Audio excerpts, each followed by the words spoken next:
नमो तस्स भगवतो अरहतो सम्मा संबुद्धस्स। जय भीम, नमो बुद्धाय।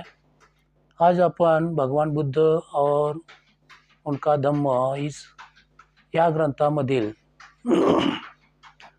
एका भागाचं विवेचन आपण करणार आहोत। यामध्ये एक भाग म्हणजे एक छोटासा घटक। यामध्ये भगवान बुद्ध असे म्हणतात की विशिष्ट अन्न प्राशन केलं, विशिष्ट अन्न सेवन केलं तर त्यामुळे मनुष्य पवित्र होत नाही। आणि हे सांगत असताना भगवान बुद्धांनी उच्च विमोचक सत्य, दुःख निरोध करण्याच्या गोष्टी, या गोष्टीचं विवेचन भगवान बुद्धाने यातून त्या ब्राह्मणाला सांगितलेलं आहे। एक ब्राह्मण भगवंतांना भेटला आणि त्यांच्याजवळ बसून भगवंतांच्या जवळ अन्नाचा माणसाच्या शीलावर होणाऱ्या परिणामाचा प्रश्न काढला। तो ब्राह्मण म्हणाला, ज्वारी, ताड, माड, फळे, डाळी, कंदमुळे, अंकुर अशा प्रकारचं अन्न आपण जर सेवन केलं तर आपल्याला जगण्यास चांगली प्रेरणा मिळते। मृत मांस खाणे हे वाईटच आहे। त्यावेळी भगवान बुद्ध असे म्हणाले किंवा असे त्याने उत्तर दिलं की तू म्हणतोस की निवडक आपण अन्न खाले, पक्ष्याचे मांस खाले, निवडक पक्वान्ने खाली तर आपल्याला जीवन जगण्यास प्रेरणा मिळते। मृत मांसाला स्पर्श आपण करत नाही, तर तुझी मृत मांसाची व्याख्या काय आहे? त्यावर तो ब्राह्मण गप्प झाला।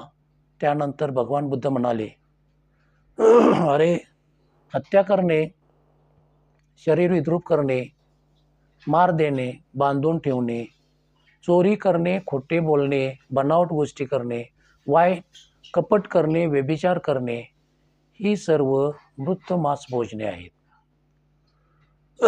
कामभोगाची लालसा करणे, खाण्याबाबत वकवक करणे, अस्वच्छ जीवन, परमत असहिष्णुता ही सर्व मृत मांस भोजनेच आहेत। कोणाचीही त्याच्या मागून निंदा करणे, कौर्य, विश्वासघात, अनिवार्य, सर्व क्षुद्र, असहिष्णुता, कृपणता ही सर्व मृत मांस भोजने आहेत।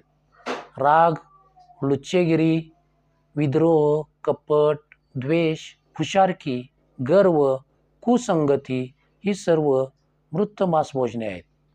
नीच जीवन, निंदा, अफरातफर, फसगत करणे, लांडी लबाडी करणे, दुष्टपणे दुसऱ्याची दुष्कृती करणे ही सर्व मृत मांस भोजनेच आहेत।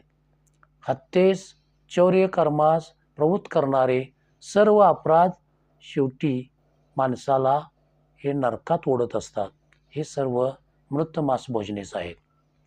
शंका घेणे हाच ज्याचा स्वभाव आहे असा माणूस मत्स्य सेवनापासून परावृत्त झाला, वस्त्राचा त्याग करून दिगंबर अवस्थेत राहू लागला, शिरावर जटा मुकुट वाढवू लागला किंवा शिरोमुंडन करू लागला, वस्त्राऐवजी कातडी परिधान करू लागला, यज्ञ याग करू लागला, पुण्यार्जनासाठी तपश्चर्याचा अवलंब करू लागला, तीर्थात निमज्जन करू लागला, आहुती देऊ लागला, दुसरे क्रियाविधी करू लागला, तरी तो पापरहित होऊ शकणार नाही। आपल्या इंद्रियावरती प्रभुत्व मिळवा, आपल्या सामर्थ्याने संयम करावयास शिका, सत्याची कास धरा, करुणामय व्हा। जो सत्पुरुष सर्व बंधनाचा त्याग करून दुःखावर विजय मिळवतो त्याने काही ऐकले पाहिले तरी त्याला दोष लागत नाही। भगवंताची ही उच्च विमोचक सत्य, मृत मांस म्हणजे काय याचे केलेले निरूपण, दुःख निरोधाची शिकवण आहे हे ऐकून तो ब्राह्मण भगवंतापुढे नम्र झाला आणि भिक्खू संघामध्ये आपणाला समाविष्ट करून घ्यावे अशा प्रकारची विनंती त्याने भगवंतांना केली। हे भीम, नमो बुद्धाय.